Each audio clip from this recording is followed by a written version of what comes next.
Bonjour à tous, c'est Boutsi pour la petite pensée du jour.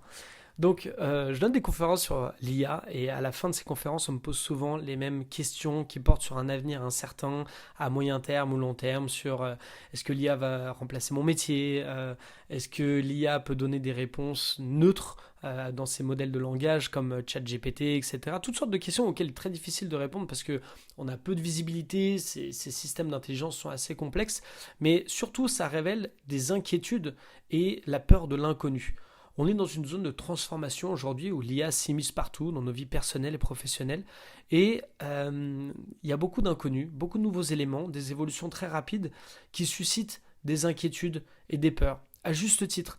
Mais moi, je pense qu'on peut sortir de ces peurs, de certaines de ces peurs infondées, en se renseignant, en s'éduquant, en essayant. Et beaucoup des personnes qui me posent ces questions sur, par exemple, la neutralité des réponses de ChatGPT, je leur dis, est-ce que vous avez passé beaucoup de temps dessus? Et souvent la réponse c'est non. Moi je pense qu'il faut, avant de s'inquiéter de quelque chose, bien le connaître. Et l'IA, ça en fait partie, ça nous concerne tous. On a tous une responsabilité sur comment ces systèmes d'intelligence vont évoluer.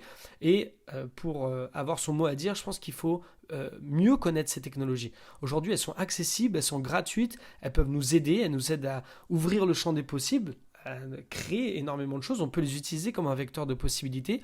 Et quand on se renseigne, quand on essaye et on s'éduque dessus, on va se rendre compte alors qu'aujourd'hui, elles permettent de nous augmenter plus qu'elles devraient nous inquiéter et qu'il y a des peurs saines à avoir sur le développement futur de ces technologies, mais ne sont pas forcément celles qui inquiètent le plus de monde aujourd'hui. Donc éduquez-vous, renseignez-vous et explorez.